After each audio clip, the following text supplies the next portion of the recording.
I didn't shoot these videos using any professional camera. I shot them with my iPhone 14 precisely. I've had this phone for about like 3 years, so like it's not the latest model, but I see that some people have the latest phones, but if you don't know how to shoot, if you don't make the right settings, you can't use your phone's full potential. In this video, I'll show the settings that I use. If this video gets a good amount of likes, I'll do the same but for photos. I sometimes post the photos on Instagram and people usually tend to like them a lot, and I take them all with my phone. Now let's get back to the video. First we go to the camera settings and to record video, and here you want to choose the highest resolution possible. If you're living in the United States, which the majority of my audience does, you don't have to show the PAL formats and you can shoot 4K 24, 4K 30 and 4K 60 FPS. But if you live in Europe, you probably want to show the PAL formats where you can shoot like 25 FPS, because like if you shoot 24 FPS and you have a cheap light, the electrical system in the Europe and some other countries, they don't match with the ones, for example, in the United States. Some countries use 50 Hz, some countries use 60 Hz. Because of that difference, sometimes you might experience flicker in your videos in the light. That's usually in the cheap ones. The solution to this is, showing PAL formats. Of course, you want to enable enhanced stabilization and you want to turn HDR video off. I don't know about you, but I don't like HDR videos. Sometimes when I'm scrolling reels on Instagram and just a video pops out and it's like super bright. These are HDR videos. And when you shoot HDR videos, which requires high efficiency mode, I'm gonna come to that in a bit. When you transfer that file to your computer and you go to edit, you see the lights like popping out, the colors are a bit different, and you have to spend hours making it right. That is because of that.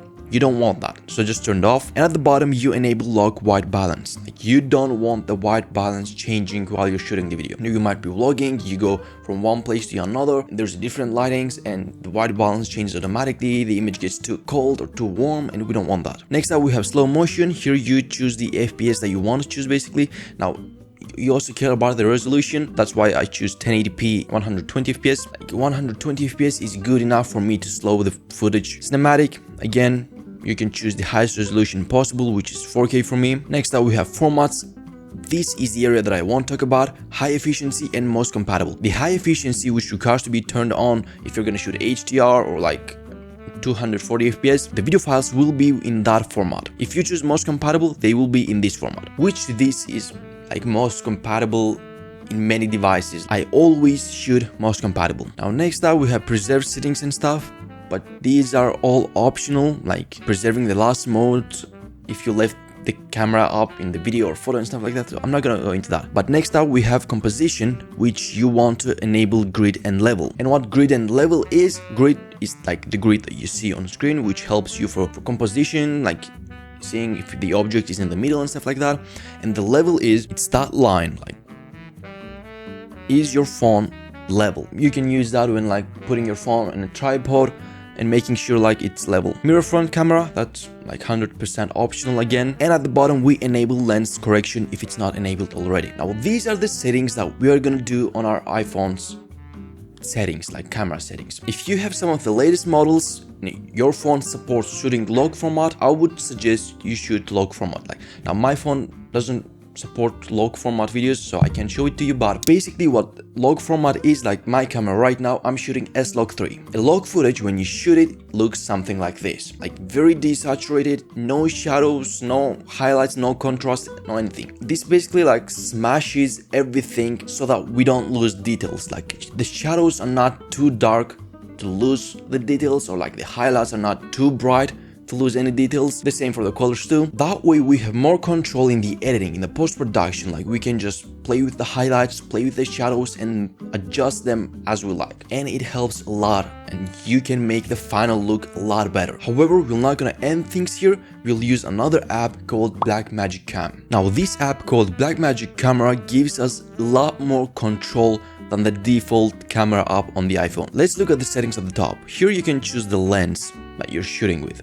The front camera, the default 26mm, the wide angle 13mm, and if you have like a Pro model iPhone or Pro Max, there is a telephoto lens too, like which is 5x zoom. I don't know what millimeter that equals, but you can choose between them. Next up we have FPS.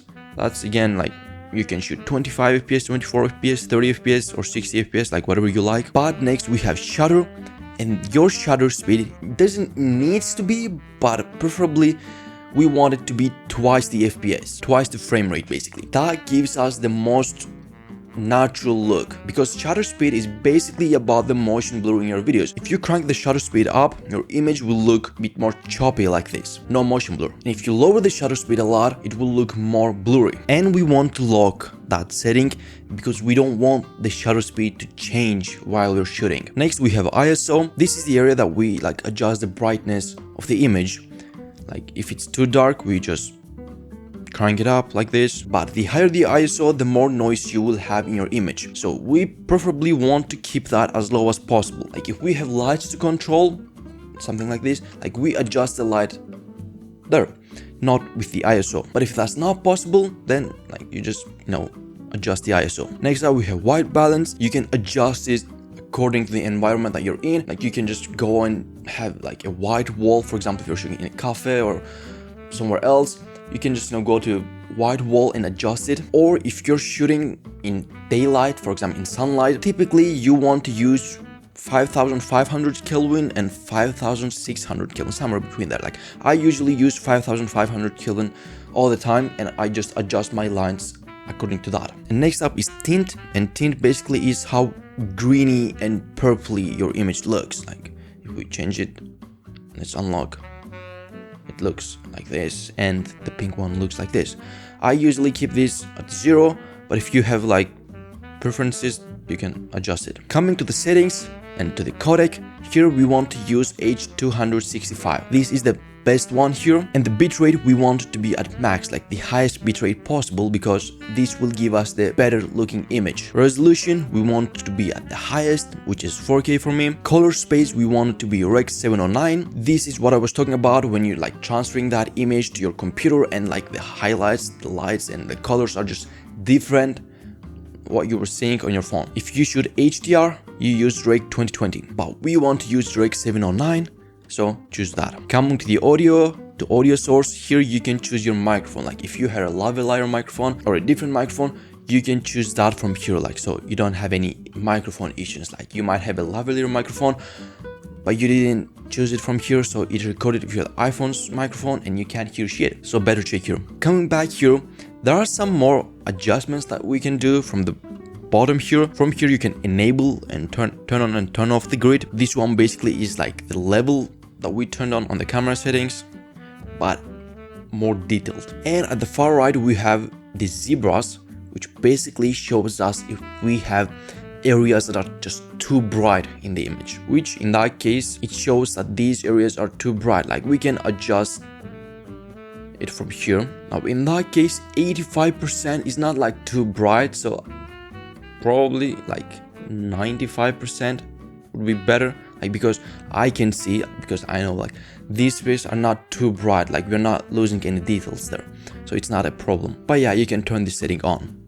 Now there are a lot more settings here, stuff like that, which are too technical in my opinion for an average user. You probably won't need that anyway, so I'm not going to talk about that. Next up we have the autofocus. Like if you want to manually focus on something and don't want your phone's camera to like automatically switch and focus somewhere else, you can do that manually here. And the final setting that I want to talk about is stabilization. If it's off, it's like a handheld footage, but it's on standard, it just looks a lot more smoother. You can choose cinematic or extreme to make it extra smooth. And just like that, you can shoot better videos with your phone. When you're gonna shoot a video with your phone, I definitely recommend you shoot with the Blackmagic camera. It just gives you a lot more control. The only note that I will add is that when you shoot outside in sunlight, you probably will lower the ISO to the lowest setting possible, but the image will still be too bright. In that case, you have two options. First is changing the shutter speed and like cranking it up. That changes the brightness of the image, but also changes the motion blur of the image, and that will lead to the image not looking natural or like good. Your second option is getting an ND filter, basically sunglasses for your camera.